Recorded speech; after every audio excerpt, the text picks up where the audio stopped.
Assalamualaikum warahmatullahi wabarakatuh. Selamat pagi anak-anak.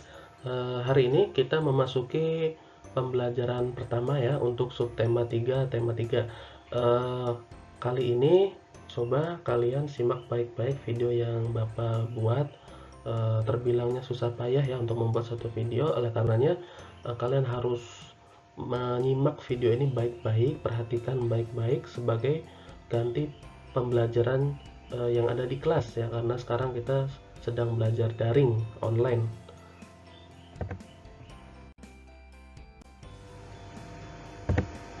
Berbagai penemuan tercipta di dunia ya. Ada penemuan arus listrik, penemuan lampu, kemudian juga penemuan misalnya televisi ya, penemuan sepeda motor, kan banyak ya benda-benda temuan orang-orang hebat di dunia ini. Nah, apakah kalian ingin menjadi salah satu penemu ya, orang hebat itu? Apakah kalian ingin menjadi salah satu orang hebat?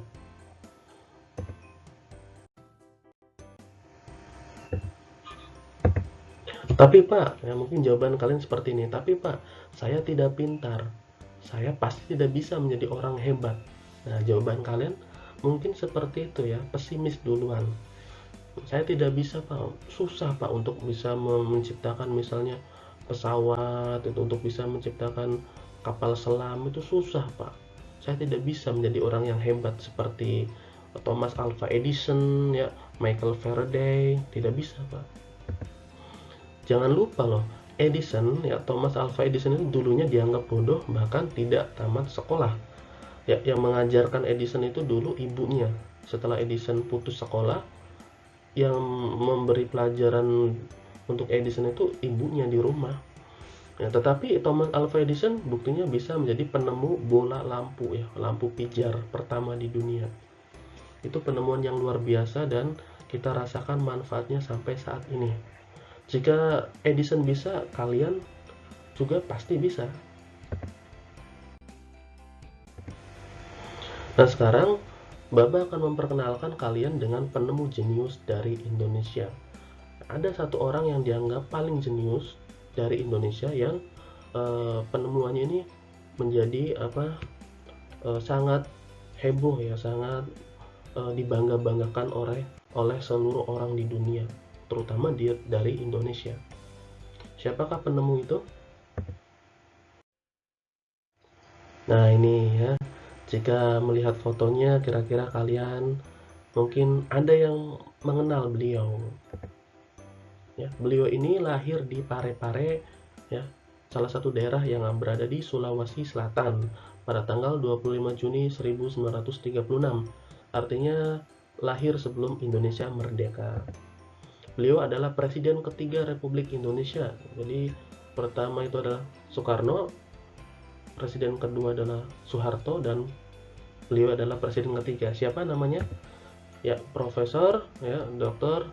Ing Baharudin Yusuf Habibie, atau disingkatnya dengan B.J. Habibie ya. Nah, ini adalah gelar Prof ya, DRING ya. Dibacanya apa ini? Ini adalah gelar ya, karena beliau telah menempuh pendidikan yang sangat tinggi ini. Untuk lebih jelasnya apa arti gelar ini, kalian bisa cari tahu sendiri di internet. Nah, Pak Habibie ini adalah salah satu orang yang paling jenius di Indonesia. Pada tahun 1960, Habibie mendapat gelar Diploma Ing di Jerman dengan nilai sempurna. Bayangkan, sekolahnya beliau itu adalah sekolah di Jerman, di luar negeri di sana. Jerman itu terkenal dengan pendidikan yang sangat hebat. Nah, beliau itu mendapatkan gelar ya, diploma, artinya beliau itu sudah lulus dengan nilai sempurna. Kalau sempurna itu berapa? 100 pastinya ya. Artinya setiap ulangan, setiap tugas nilainya itu sempurna. Maka lulusnya juga nilainya sempurna. Kemudian beliau ya, Pak Habibie ini bekerja di industri kereta api Jerman. Bekerja di negara Jerman dan berhasil menemukan cara untuk membuat 1000 wagon kereta api berkekuatan tinggi. Artinya wagon itu seperti ini nih ya, kereta api yang seperti ini, pengangkut barang mungkin ini ya. Nah, ini beliau itu yang membuatnya adalah Pak Habibie. Caranya itu beliau ya, yang membuat teorinya beliau ini ya. Nah, pada masa mudanya itu, tahun 1965, Pak Habibie mendapat gelar Doktor Insinyur ya, dengan nilai sangat sempurna. Berarti sekarang sekolahnya sudah naik lagi ya, yang tadi tahun 60 lulus, sekarang kuliah lagi, lulus lagi mendapat gelar yang baru dengan nilai sangat sempurna. Bayangkan, nilainya sangat sempurna. Nah, karena kepintaran kejeniusan beliau pada masa mudanya itu banyak ditawari perusahaan-perusahaan di Jerman. Akhirnya beliau bekerja di industri pesawat terbang Jerman. Karena sikap disiplin dan kerja keras, ya artinya walaupun orang pintar, dia itu sangat disiplin dan kerja keras, tidak malas. Karirnya terus naik hingga dipercaya menjadi Vice President sekaligus Direktur dan Penasihat Senior bidang teknologi. Ya, dibayangkan beliau itu menjadi ibaratnya direktur di sebuah perusahaan itu. Bayangkan orang Indonesia berada di Jerman, tahu-tahu diangkat jadi Vice President di sebuah perusahaan di Jerman. Bayangkan betapa hebatnya ya Pak Habibie ini. Nah, Pak Habibie menjadi satu-satunya orang Asia yang berhasil menduduki jabatan bergengsi di perusahaan pesawat terbang Jerman. Jadi Asia itu apa? Asia ini negara Indonesia nih ya.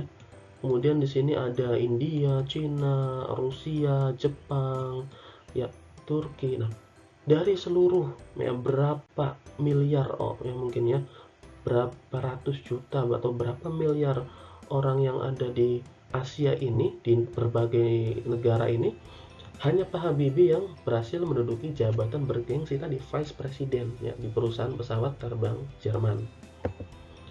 Nah, 3 tahun kemudian pada tahun 68 Habibie mengundang 40 insinyur Indonesia untuk bekerja di Jerman guna mempersiapkan keterampilan dan pengalaman mereka dalam membuat produk industri dirgantara, maritim, dan darat di tanah air. Jadi mengundang 40 orang-orang pintar di Indonesia untuk bekerja di Jerman. Nah, kemudian pada tahun 74 Habibie diminta pulang ke tanah air ya oleh Presiden waktu itu Pak Soeharto. Nah, setelah pulang menjadi penasihat pemerintah di bidang teknologi pesawat terbang. Nah, bayangkan Pak Habibie ini ya bersedia ikhlas melepas jabatannya lalu pulang ke tanah air, pulang ke Indonesia, dipanggil oleh Presiden waktu itu untuk udah kamu membangun negara Indonesia saja. Akhirnya beliau datang ke Indonesia dan menjadi Menteri Negara Riset dan Teknologi hingga akhirnya menjadi Wakil Presiden. Setelah jadi Wakil Presiden lalu menjadi Presiden Republik Indonesia ketiga. Bayangkan ya, rela melepas jabatannya. Ya mungkin ya kalau di sana gajinya apa terlalu sangat-sangat besar, rela melepas semua itu hanya demi untuk membangun negara Indonesia. Nah, Habibie menyumbang berbagai penemuan dan sejumlah teori. Hebatnya Habibie itu begini, Habibie bisa membuat teori-teori namanya Habibie Factor, Habibie Theorem, dan Habibie Method yang dipakai di universitas di seluruh dunia. Apa sih Pak? Seperti ini tuh. Jadi begini, yang namanya pesawat terbang zaman dulu itu ya, ketika terbang itu di badan pesawatnya itu selalu ditemukan retakan-retakan seperti keropos. Nah, orang-orang zaman dulu itu sebagaimana nih caranya? Hampir mereka itu terlalu apa namanya mungkin ya kewalahan mengatasi pesawat yang mengalami retak. Padahal kan bahaya nanti kalau terbang retak bisa-bisa hancur di udara. Nah, Pak Habibie ini menemukan sebuah teori untuk mengatasi semua itu supaya badan pesawat tidak retak. Nah, sampai saat ini teori itu dipakai di seluruh dunia sehingga pesawat itu anti retak ya untuk mengatasi keretakan itu. Bayangkan teori itu dipakai. Nah, jika teori itu dipakai itu akan menghasilkan royalti. Royaltinya itu apa? Harus membayar uang ke Pak Habibie. Jadi Pak Habibie itu sekarang misalnya sedang duduk-duduk atau apa itu uang tetap mengalir.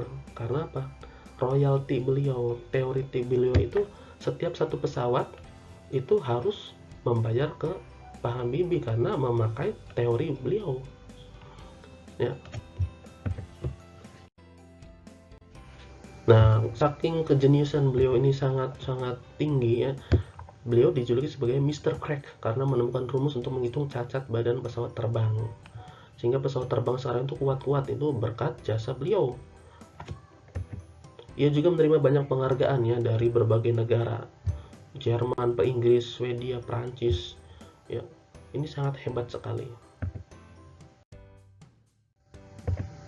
Nah, tahun 76 Habibie mendirikan industri pesawat terbang pertama di kawasan Asia Tenggara, yaitu PT Nurtonio dan industri strategis lainnya.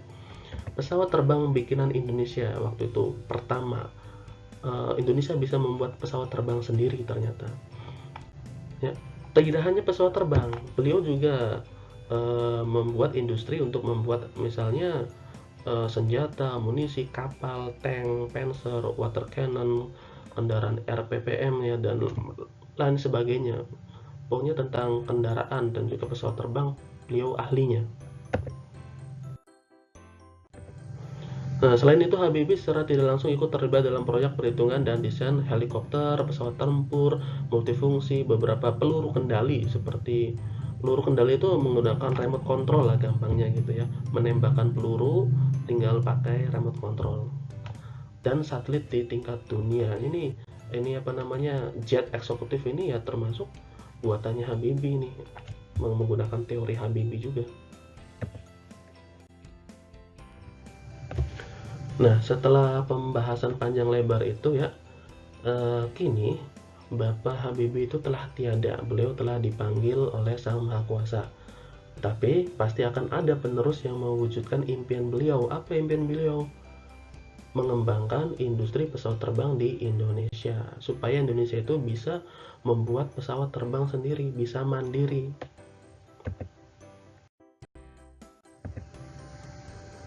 Ya, siapa lagi kalau bukan kalian, generasi penerus bangsa? Maka belajarlah dengan rajin. Jika Bapak Habibie bisa, ya mengapa kalian tidak bisa gitu? Ya Kak, Bapak Habibie itu ingin supaya Indonesia itu surganya pesawat terbang. Ya kalian juga kan pasti inginnya naik pesawat terbang ke sana ke sini. Nah, Bapak Habibie itu ingin mewujudkan impian seperti itu. Ya, sekian video pembelajaran hari ini mengenai kisah presiden kita yang ketiga yaitu Bapak Habibie. Semoga bermanfaat. Terima kasih. Wassalamualaikum warahmatullahi wabarakatuh.